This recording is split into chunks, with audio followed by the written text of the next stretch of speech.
हम सबको पता है कोई चुनावी रैली नहीं है। अपनी दो बहनें हिम्मत से लड़ रही है। अगर बहन हिम्मत से लड़ रही है तो भाई कैसे पीछे रहेगा। और इसलिए हम सब दोनों अपनी जो बहनें हैं, कल्पना जी हैं, सुनीता जी हैं, आप चिंता मत करो। सिर्फ हमें नहीं, पूरा अपना देश हिंदुस्तान आपके साथ में है। देश में जो स्थिति है मैं दोहराना नहीं चाहूंगा।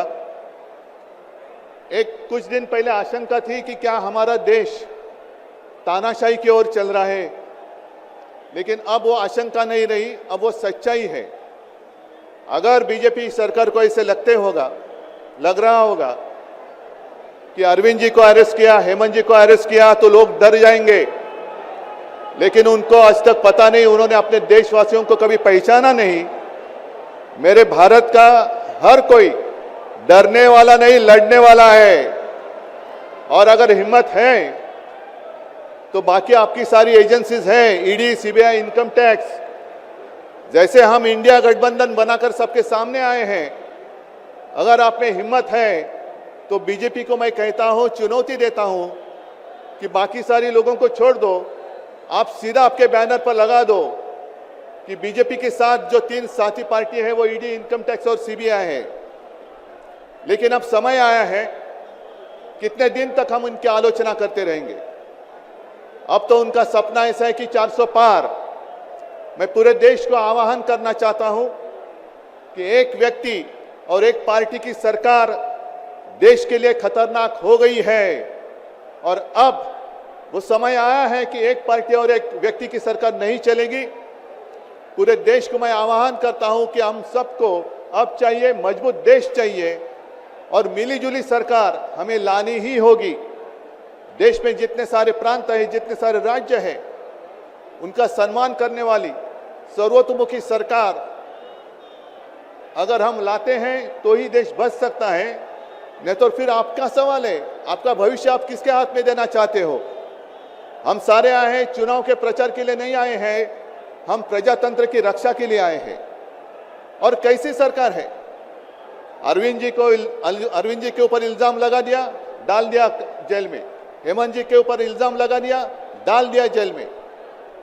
ये कौन सा तरीका है।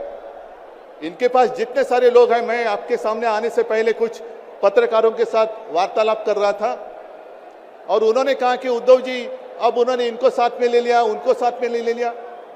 जिनके ऊपर भ्रष्टाचार के आरोप खुद भाजपा ने लगाए थे, उनको उन्होंने वॉशिंग मशीन में डालकर साफ सुथरा नहला धोला कर अपने मंच पर विराजित कर दिया। तो आप क्या विश्वास रख सकते हैं। जितने देश में भ्रष्ट लोग हैं, उन सारे लोगों को इकट्ठा लेकर बीजेपी देश को विकास के राह पर लेके जा सकता है। भ्रष्ट लोग देश का विकास कर सकते हैं।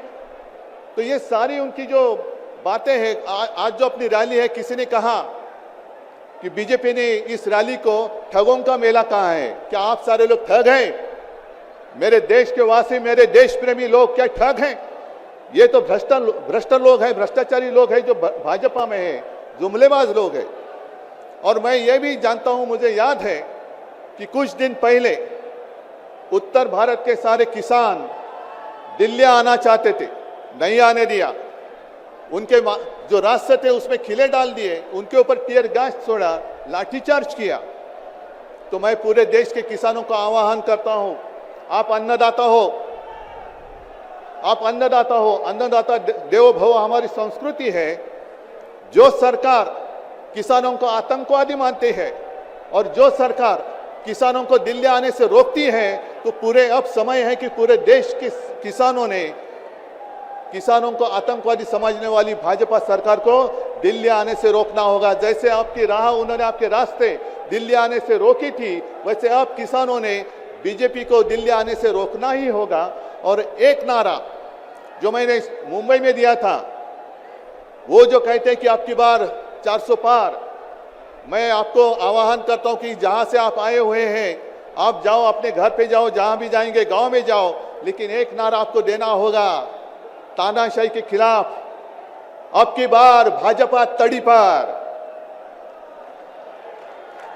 अब की बार भाजपा तड़ीपार और ऐसे तानाशाही करने वाली सरकार अब हम दिल्ली आने नहीं देंगे।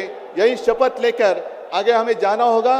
और फिर से एक बार सुनीता जी, कल्पना जी, आप चिंता मत करो, पूरा देश आपके साथ है। आप लड़ाई जीतेगी और हम सब लड़ाई जीतेंगे, प्रजातंत्र जीतेगा। जय हिंद, जय महाराष्ट्र।